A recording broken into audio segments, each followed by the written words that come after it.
Hi, I'm Mara Webster with In Creative Company, and thank you so much for tuning into one of our talks today. We are a year-round talk series bringing you the best creative voices across film, television, and theater. And today we're joined by the fantastic writer-director, Julio Vincent Gambuto, who is the writer and director of the film Team Marco. And the thing that I wanted to start by talking about a little bit is that this was a story that had really been gestating with you for such a long period of time. And when it came to finally writing the script, what were some of the scenes that just flowed really easily because you'd been thinking about it for a long time? And then what were some of the scenes that perhaps took a little bit more work and finessing still for you? Mhm. Hi everybody. It's so good to be here. Thanks for having me. I'm really good at arguments. So I was raised in a family that was very good at arguing. So all the scenes where Nono and Marco, the grandfather and the grandson, clash, those just kind of came out very naturally. They have this really great scene where over a spaghetti dinner where they're arguing over whether or not he was allowed to be on the back of a Vespa.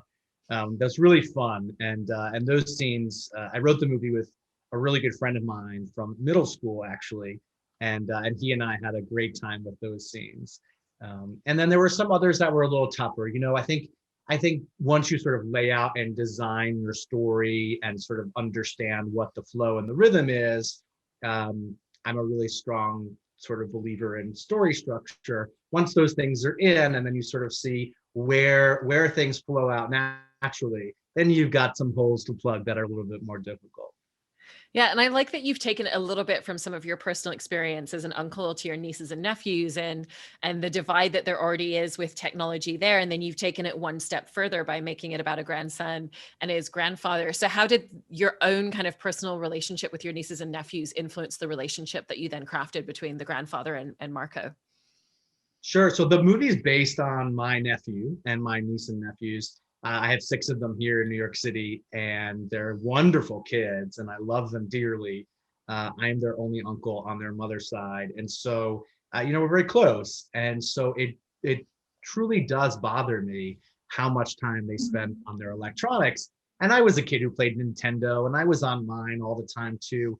But there's something different, I think, happening with their generation. That is worth noting, which is why I made the movie. And the idea originally came because I walked into my nephew's house, and he was 9 years old at the time. His name is Marco, and he didn't look up from his iPad. I mean, didn't even acknowledge that there was another human being in the room. And suddenly, instantly, I became my grandfather. Right? I was like, get off the damn thing and come give your uncle a kiss hello, which is something as a kid, I never believed in those sorts of rules, if you will, or social protocols. I sort of like, really couldn't stand them. But as an adult, you sort of understand why those traditions exist. And so, yeah, the movie was kind of born in that moment. And I really love the inclusion of bocce as a sport. And you also used specifically a bocce club on Staten Island that has a great sense of community and was a big part of volunteering, particularly after the hurricane hit in New York a few years ago. What was that essence of and that sense of community that you really wanted to transfer and capture through the film, particularly when you look at the grandfather and the relationship and his friends, and just the sense that this is something that they've been doing together for decades. I think that the word you use is perfect. It's community. I want them, I wanted to make a movie about community that we made with a community, and that's exactly what happened. I went home. I was in California, in Los Angeles, working in TV, and I came back to the East Coast a few years ago to make our first film. And this is it. And tapping into that community was such a joy. I mean, I grew up in the community, but to come back 20 years later was really exciting for me, and to sort of reignite friendships and deepen friendships and reach out to the larger community, many of whom I didn't know. So the Staten Island Bocce Club was a club that worked with us on the film, and some of the members are in the movie as the sort of nonverbal member, or the the nonverbal, non-speaking, that's the word I'm looking for. The non-speaking members of the bocce club, and they were wonderful. And they showed up every morning and swept the court and got ready. They were there before I was. Like, they were so excited to be part of the film, and they were wonderfully supportive. So the community was really like an incredible resource for us as well. When we needed 200 extras for the big bocce finale, my sister just went on Facebook, right? Like she just sort of said, "Hey, meet down at South Beach at the courts," and suddenly hundreds of people showed up. So those are the kinds of things I think are hard to replicate if you're not in your hometown and you don't have sort of deep roots in a place. Yeah. And it's interesting as well because you take a moment where you almost bring us out of the film a tiny bit, but it doesn't feel like you're actually taking us out of the narrative when you give some of the history of it as a Mhm. sport and really how it's been around for centuries in different cultures. And, I personally had no idea that that was the history of bocce. And so it was really fascinating to learn that and really contextualize certain elements of the film.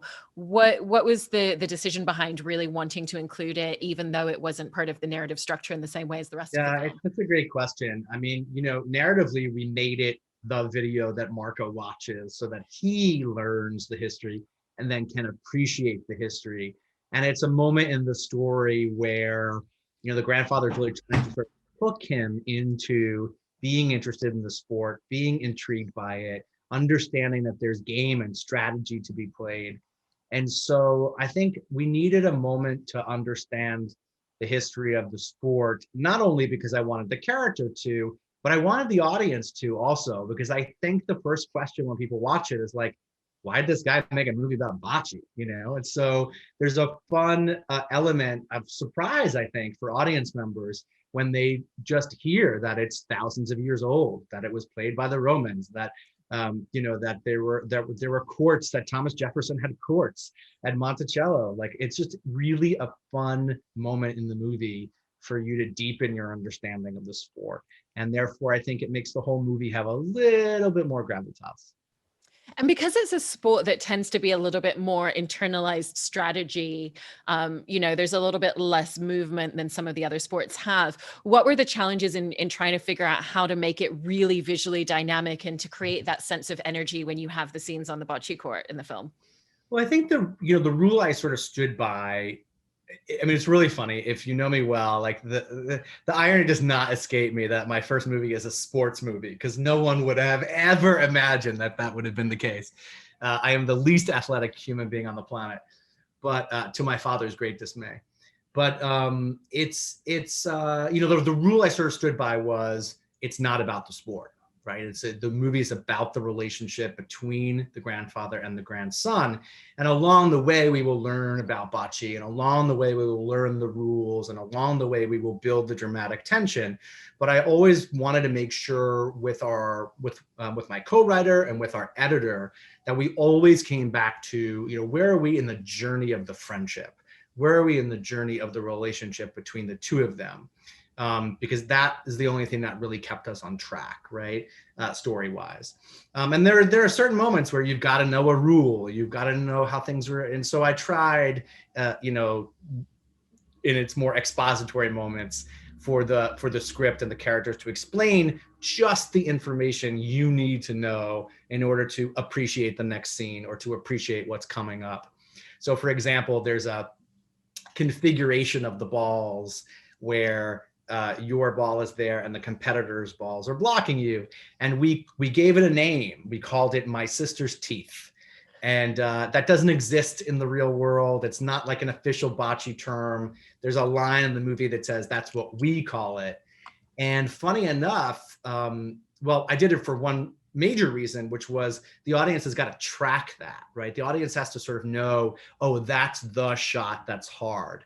And so by giving it a funny name, when it comes back up again in the movie, you sort of automatically remember like, oh, that's the hard shot. Funny enough, now there are bocce clubs around the country who play using that term. So I've got bocce players from all over calling me saying, yeah, we're going to call it that now. Like we're going to call, in honor of Team Marco, we're going to call it that. So it's a funny moment of art imitating life, imitating art. Yeah. And we'd be remiss not to talk about obviously the Staten Island setting of the movie. And that's also where you filmed it. And there's something interesting that you've mentioned where you talked about growing up in Staten Island makes you feel like an outsider to New York, but also very much part of New York at the same time, which must be a really fascinating dichotomy to be like, sometimes we're made to feel like we're not part of it, but at the same time we are part of it. How did you want to capture that essence and that feeling and just that specificity of what it means to live on Staten Island, right on the edge of New Yeah. York, but still in the center of it? Staten Island is a main character in the movie for sure, and I grew up on the south shore of the island. I happen to have a map behind me. I grew up on the south shore of the island, which is only, I think, 13 or 14 miles from City Hall or from Manhattan, but it's a world away. And so, as a kid to get there, it was at least an hour, if not an hour and a half, to get into the city. So we went on special occasions. And so you grow up on Staten Island, knowing that Manhattan exists, knowing that everything that is cosmopolitan and incredible about the world is only 13 miles away, but you don't have immediate access to it. And so it's a very strange experience to be included but not included, to be part of but not part of, to be one of the fifth boroughs, meaning, oh, we're one of five. Actually, you're only 5% of the population, And so there's this constant conversation over decades on the island about secession from the city. Should we be our own city? Should we still be part of New York? And there are contradictory arguments, arguments for and against. But I wanted, at least for the movie, to explore what the island was and what I love about the island. And I think that the island gets a really bad rap, especially in the politics of late. We're always on the cover of the Times as the red borough or the conservative bastion of Staten Island and these things. And the truth is, we have more Democrats than we have Republicans. We have, we voted for Obama just like everybody else, and then for Trump, like many, many other people. I don't consider myself sort of in that camp, but these are my countrymen, right? These are my community members. These are my family and friends, many of whom, and so it's a difficult, I think, moment in our world to celebrate community, but all the reason more to celebrate it and to say, okay, we've got to reach across whatever is getting in our way and really focus on what are the things that we all love, what are the games that we all love, what are the places that we all love. And so I wanted to portray my home just in the way that I see it. And also didn't want guns and mafia and all this other sort of stuff that like everybody else does. They all do it well. I can't do it better. Let them do it. I'll stick to the sort of more emotional undertones of community and neighborhoods and things like that. So. They have guns, you have bocce. Exactly. Well, with that point of how Staten Island really is a central character within the film and that it is this beautiful love story, I feel like that plays so much into the locations that you really found and selected, whether it's the house that this family lives in. I know that you filmed at Renato's Bakery, which is a place that you frequent as well. So you really had that opportunity to draw elements of your own life into the film. How did that really influence the specificity of the different locations that you really wanted with what you wanted to say about Staten Island that you were just describing? Yeah, primarily I wanted us to focus on the outdoors. And that's a part of the island that a lot of people don't understand or know about. The island is twice the size of Manhattan. And we are thought of as very, very tiny because we're very tiny on the New York City subway map. But in actuality, the island is twice the size of Manhattan. And it's, I'm going to forget the number, but it's something like, 1/3 to 2/3 reserved land, right? There's an enormous green belt there. The Fresh Kills Park is now going to be the second largest park in New York City. I mean, there's a lot of green space, and I don't think the island is ever portrayed that way. So I wanted that to be a part of it. So half the movie takes place outdoors in about 7 different parks across the island. So that was important to me. And then it was important to just show regular people in their regular world doing regular things, whether that was going in and out of the bakery or, shooting, and we have one shot of our Italian ices, place that I love, Ralph's. And so we try to feature as many businesses as we could without feeling like a commercial, but also wanted to point out all the really great places that I loved personally as well. And then the film also obviously is really exploring what it means to be an Italian immigrant in Staten Island and in the States as well. And there's so many really wonderful details, whether it's, the grandfather's love of these very specific rainbow cookies and telling the story of how he discovered them and why it's something that he still comes back to, or whether it's riding on the Vespa that you were mentioning earlier. So when you, even just going back to when you were writing the scripts, how were you constantly thinking about the different details and the ways that you wanted to thread them into the story without it ever feeling like you were working to bring it into the story, that it really was just an essence of who this character is and his family as a result? Well, I love old Italian movies, and I love especially the sort of very stylish ones of the 60s. So I'm a really big fan, and I knew we couldn't translate that aesthetic directly. I wanted the movie to have its own look and feel, but I knew that the Vespa was going to be part of it. I understood, that I wanted the sort of color palette that the bocce balls give us as well. So I wanted to bring in as much of that Italian influence as I could. There's also a real divide between Italians and Italian Americans, and that sort of gets in the weeds. So it was hard sometimes to negotiate that, but I had to keep it in mind that, this is a movie for all audiences. This is a movie for all American families. We're about to be released internationally, and so this is now a movie for the entire world. So, I couldn't get into too many of the details, but I do believe that if you can get really specific, you can make it feel universal. If they're watching it in Hong Kong, that's not the kind of espresso maker that they use to make coffee. But if they know that this is really specific to this character, it reminds audience members of what's specific in their life that they do these things with. So, I wanted to make sure that the process of making coffee was in the movie. I wanted to make sure I sort of got the face of the child when they first taste their first cup of espresso. Marco goes like, it's way too strong for him. So, I really think that those specific moments actually make the movie very universal, because they resonate with people, and maybe not in a literal way, but in their heart. So. Yeah. I also thought there was a really beautiful exploration between the way that we hold on to things and the way that we let them go, and the fact that everybody processes that differently, because you have the mom in the family who's coming off the back of a divorce and has found it really difficult to move on and is still almost grieving it. And then you have the grandfather who, at the very beginning of the film, his wife has just died, his partner of decades. And at first, seemingly, he's not that bothered by it because he's still finding the positivity in the day to day. But then, obviously later we learn that there are quiet moments where he still feels it. And I thought that the juxtaposition between those two characters was really interesting. And so I was curious about the different ways that you wanted to explore holding on to things and letting things go, and also just that processing of grief and trauma for people. No. Such a great question. Thanks for asking it.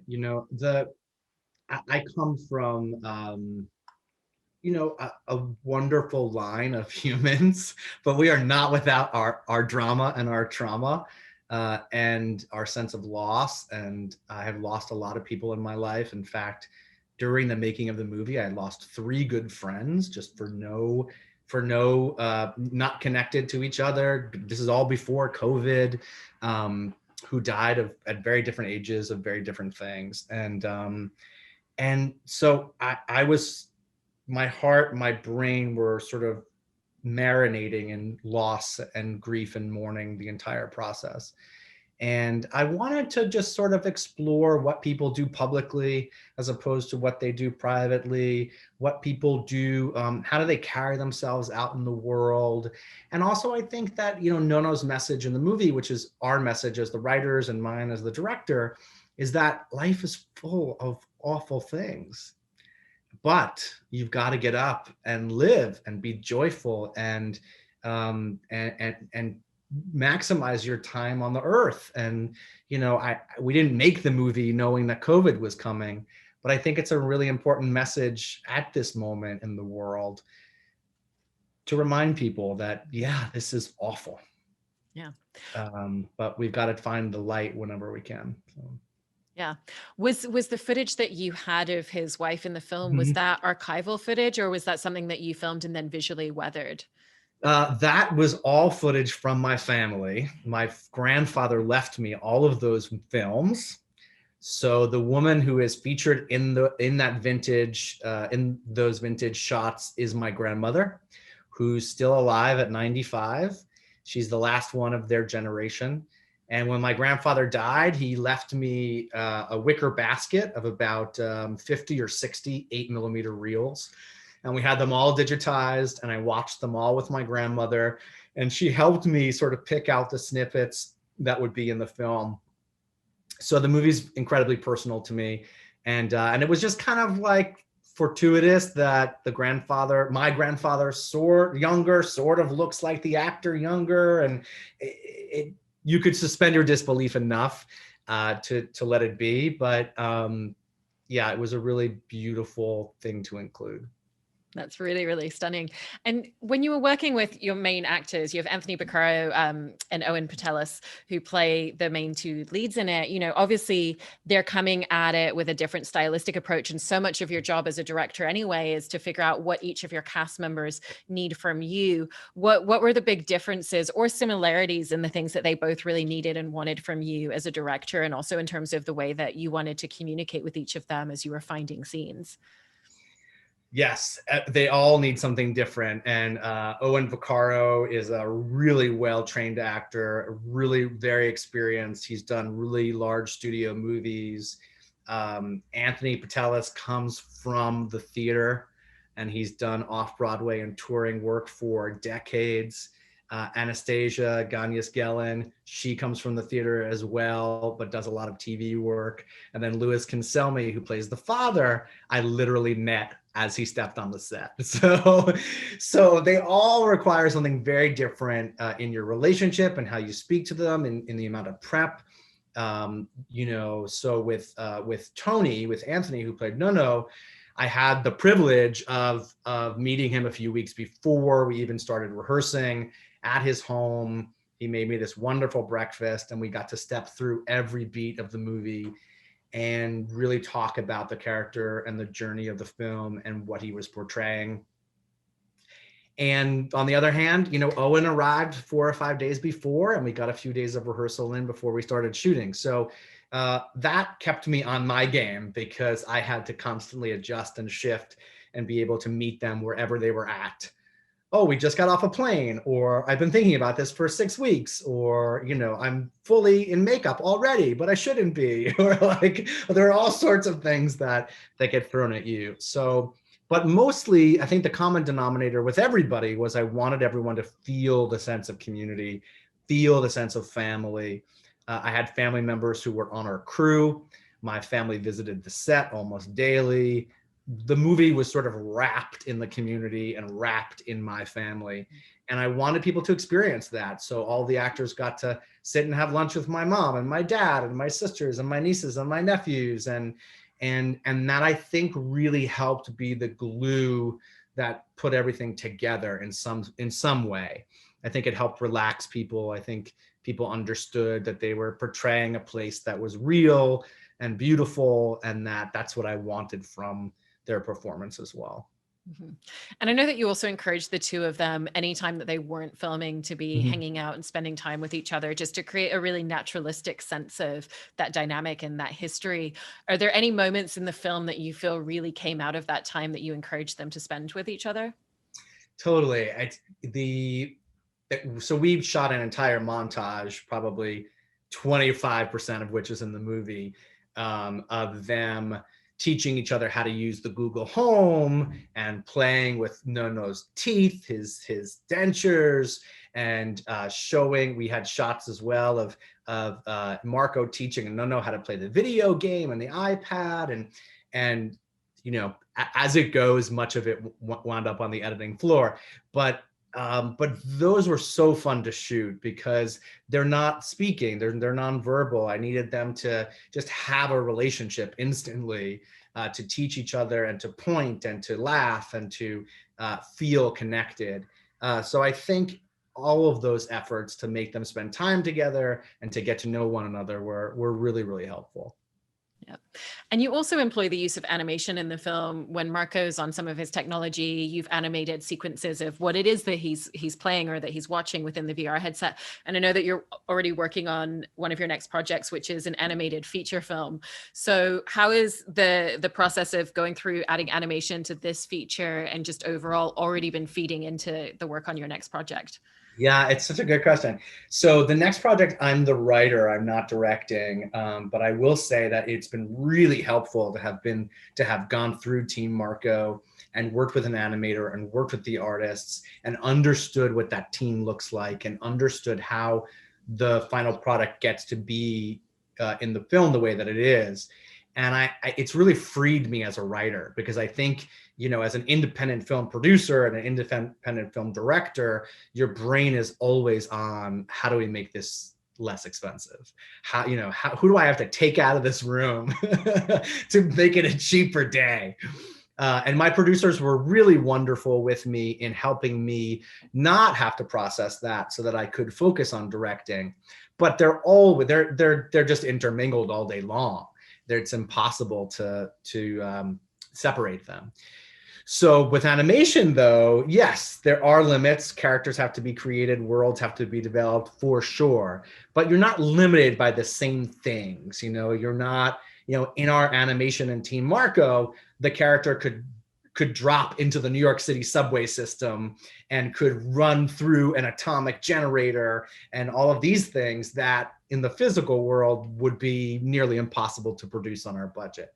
So it's made me a more creative writer in the animation space. It's made me a sort of, I think, in a different way at a different scale. And so I think that that's coming through in the animated feature that I'm working on now. Yeah. Well, congratulations on this movie, and thank you so much for talking with us today. Thanks for being here. Thanks.